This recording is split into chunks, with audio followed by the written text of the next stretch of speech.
Welcome to a special edition of our unique NUFC podcast. In a week where Amanda Staveley's been in touch with the refereeing powers that be, we decided to speak to the only voice of reason, the ex-chief and legendary referee Keith Hacket. Welcome to Black and White with Arab News. A warm welcome to our sport editor who runs an equally tight ship. It's our very own Ali Khaled. Ali, are you as thrilled as me to have Keith at the helm today? I'm very thrilled and I'm very excited because it's so timely, I think. Over the last week, so many controversial decisions last week, 10 days. And Peter, we talk about the VAR like over and over and over. It seems to be like every week there's a decision. But even considering that, I think the last week has been, like almost like some sort of tipping point has happened. I mean, I've heard people who used to be in favor of VAR saying, let's just get rid of it. That's how bad it's been. I think Newcastle, again, involved in one against Crystal Palace. As you know, Pete, I was traveling, so I didn't get to see everything. I've just caught a few highlights here and there. And obviously the big one, the one at West Ham, where I think it's really sort of, from everyone's reaction, it's almost inexplicable, and it's pushed people over the edge and saying, let's get rid of the VAR, which I don't personally agree with, but can't wait to see what Keith has to say about all this. Well, I'm going to dive straight in. Keith, it's great to see you. Straight into it, as I've said, we can talk about West Ham, we can talk about the Newcastle disallowed goal. Yeah, sure. One of many awful decisions in recent weeks. Has the phone been hotline to Hacket? I think it's been absolutely crazy. I think this last weekend was perhaps the worst weekend I've seen in officiating here in England. And I've been involved for over 50 years. There were far too many mistakes.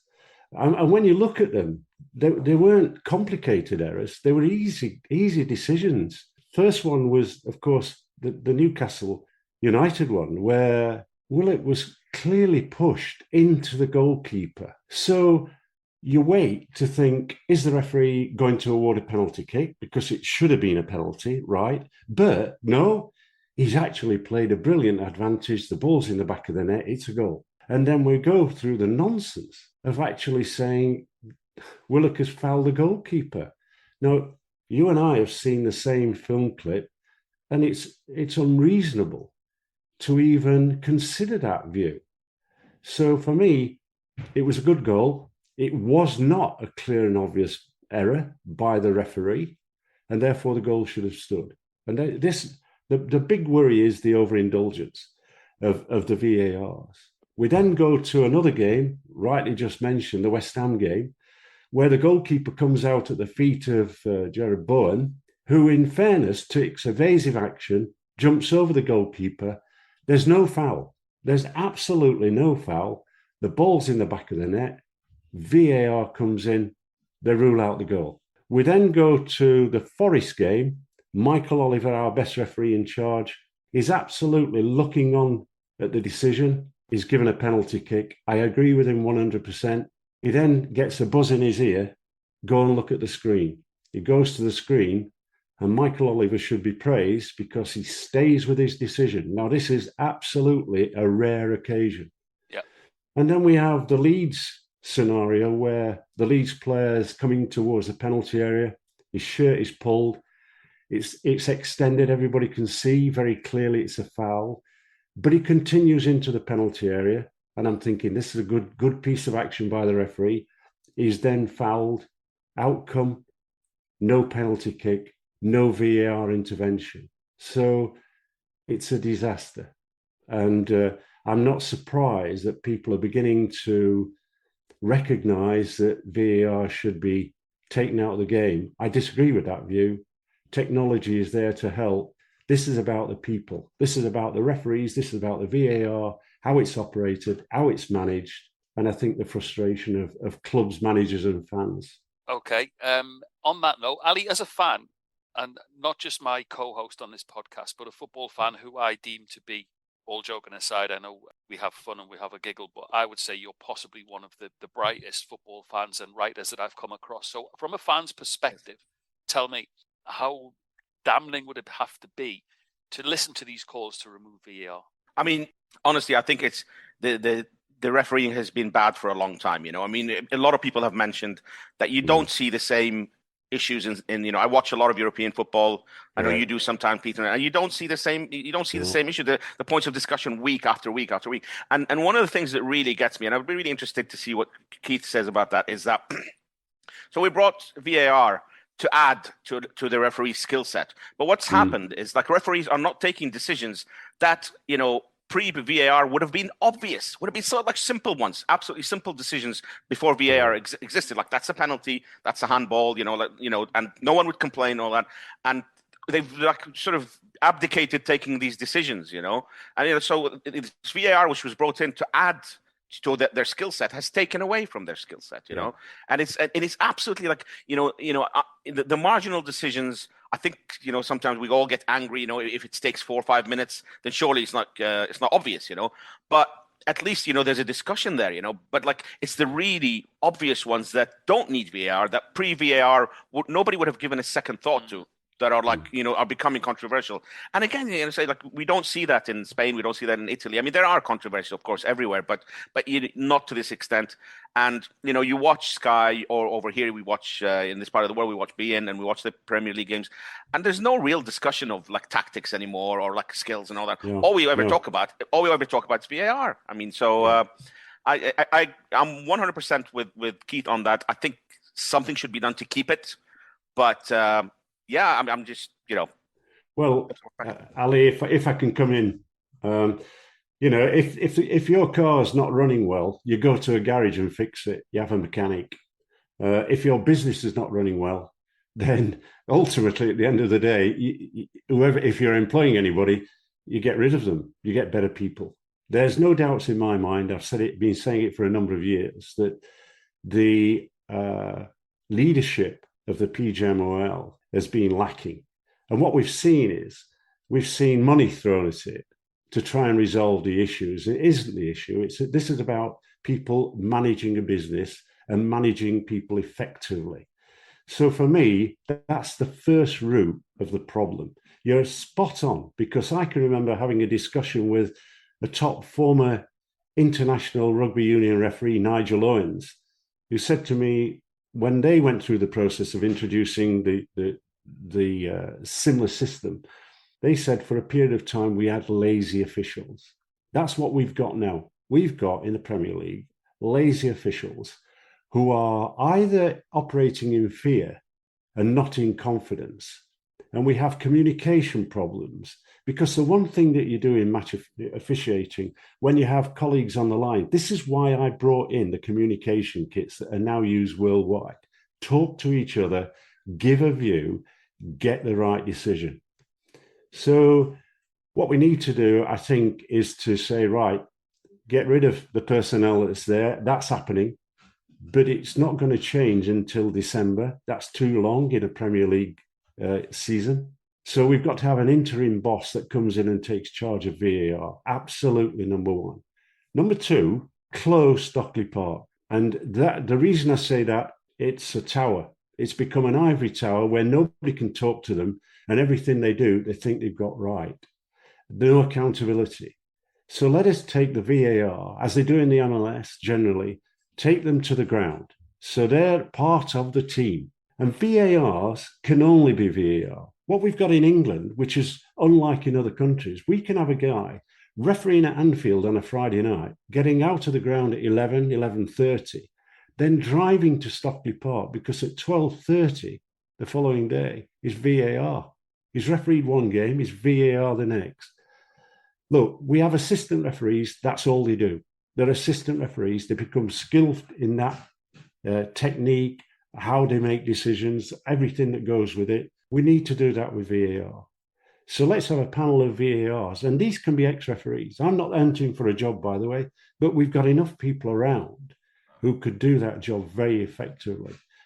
I'm not against bringing in a couple of 3 players into that group and going through the training process, because their skill sets will help to educate those VARs.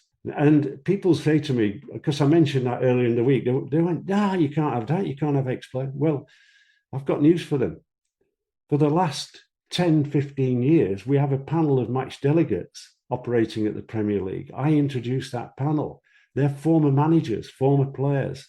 They view the referee's performance just like the assessor, and they report on it. But they go in and talk after the match. So I think that is some of the things that need to be done, because they've got to change.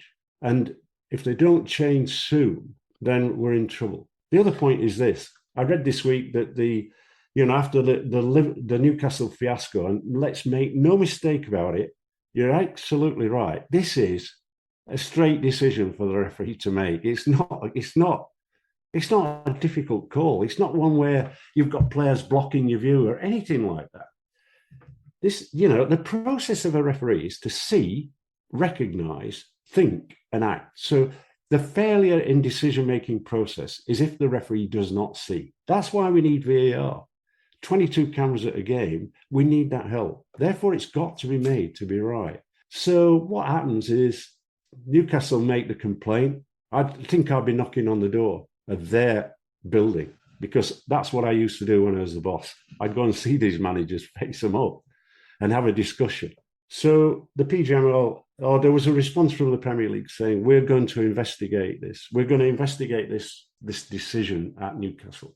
I smiled, because the PGMOL is funded by the Premier League, the FA, and the Football League. And they are the board of directors. All they have to do is walk down the corridor, knock on the boss's door of the PGMOL, and ask the question.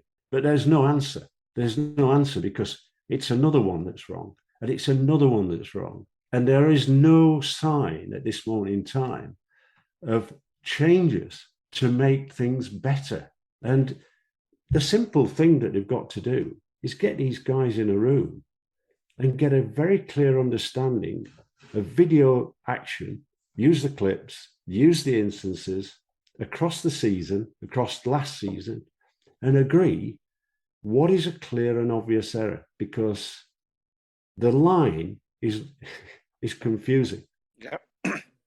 Keith, I mean, one of the things that really, again, I've noticed, and it's quite irritating. Already we have, like by its nature, VAR, of course, like will interrupt celebrations, or, whether it's a penalty or it's a goal or whatever. You already have to wait on that.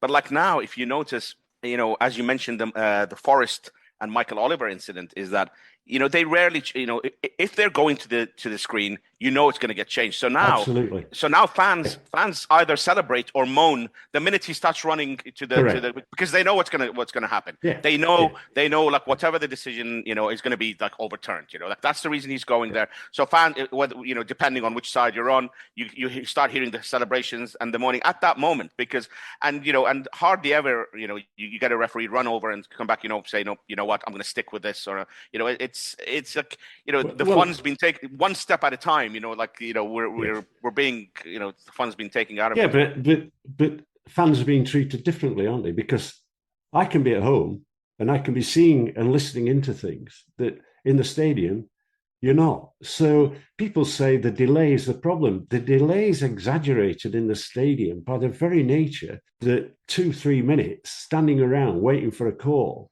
is pretty boring in the entertainment business. It's a little bit like the guy who's on the stage and just a minute, I'm going off for 5 minutes, and leaves everybody in suspense. We know generally that you're absolutely right. They go to the screen, it becomes a walk of shame. And it also becomes, it's easier for the referee to go with the VAR, because then what happens is that hot potato is thrown to the guy. It's him to blame, not me. Yeah. So they become defensive. So again, one of the things that I've been harping on about for probably too long, and that is transparency. Let's have the big screen. We've got them. Okay, a couple of clubs haven't. The one that you support doesn't at the moment, and neither does the one in Manchester. They've got to get them. In this modern age of technology, drop-down screens and all those sort of things are so easy to install. And then we go through the same process as we see in rugby. I've allowed a goal at Newcastle. I've allowed a goal. Give me any reason why I should not allow that goal. if this is the question that needs to be asked.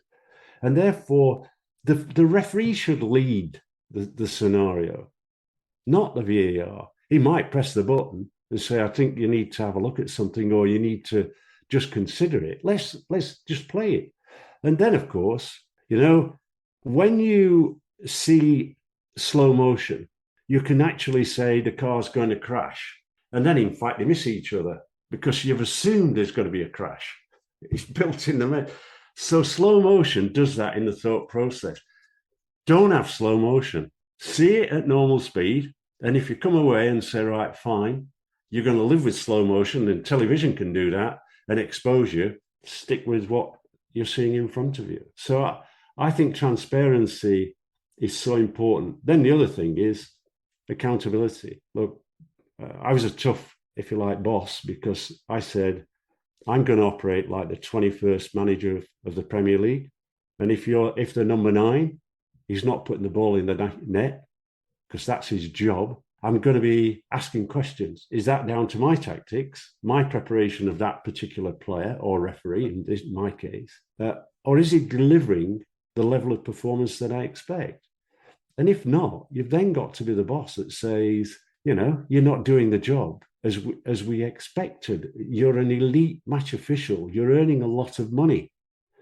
There's no jealousy here, because I'm the guy that actually went to the Premier League and said, we need professional referees, because the game was getting quicker.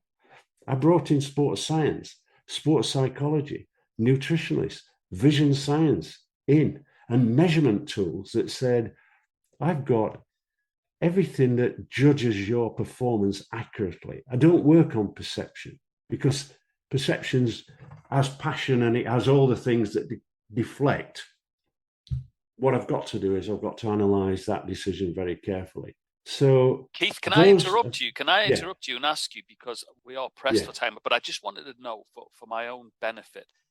You talk about treating them as players, and that's just triggered something in my mind. So last question, just for today, because we will get you back on, because it's fascinating, is do the refs rewatch like any good player? Do they watch the match back and look at their own performance? They should do. I encourage that.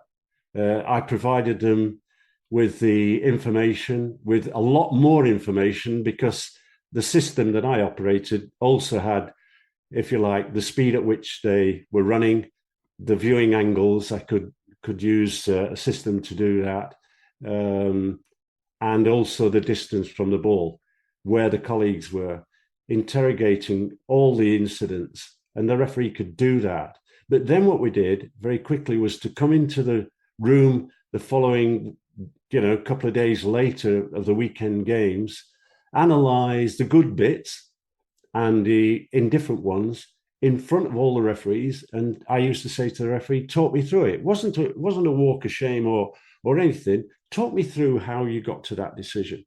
Then we'd have other referees, their colleagues, saying, well, we agree with the referee's decision, or we disagree. Maybe to the referee, he would say, look, you're out of position. You need to work on your sprinting speed. You need to get closer to play. So, if you like, it was a bit of thorough review of performance, self-analysis, which they had to do in writing, by the way. They had to write down various aspects.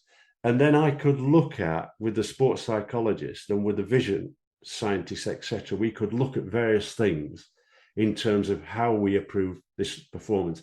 And it particularly around body language, other aspects. Fascinating. Listen, Keith, we are going to get you back on. It's been absolutely fascinating. All I can say is this weekend, I wish there was a Keith Hacket in the stadium, a Keith Hacket in VAR, Darsley Park, and a Keith Hacket running the line. Brilliant to see you, and we'll speak to you really soon. Okay, AK, the fascinating Keith Hacket, could talk to them all day, but we do have games to look forward to the weekend, and it's a trip to the capital for Newcastle. Can they get the players back in time? Because if they do, Ali, if they can get these players back, I quite fancy a result at West Ham.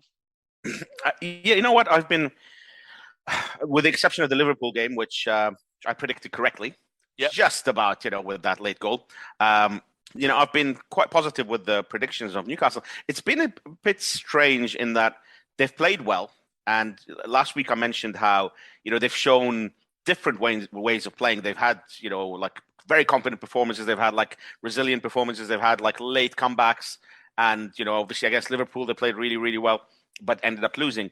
But it's like, you want to turn those draws into wins. I don't think it's anything that's too concerning at this point. But at the same time, the only win of the season so far has come on the opening day against Forest, which was expected and was a very, very good performance. Since then, they've played well enough to win games, and they haven't. And I know, obviously, the Liverpool game was, a few seconds away from being a draw. And the Wolves game was a few seconds away from, or a few minutes away from being a loss. So overall, I think it's good. Like the level that Newcastle have shown has been good. The players have played well. I think it's just that you don't want it to become a concern. I don't think it is just yet, but you want that second win. You want to get back to winning ways, and I do think West Ham, we're very close to getting a draw against Chelsea, obviously, with that decision. And I think that would have changed the mood at West Ham. They would have been very, very positive, I think, going into this game. But I feel like they are a bit down. And, obviously, just literally as well in the table, they need the points. So they are under pressure. I think they'll be more under pressure than Newcastle in this game.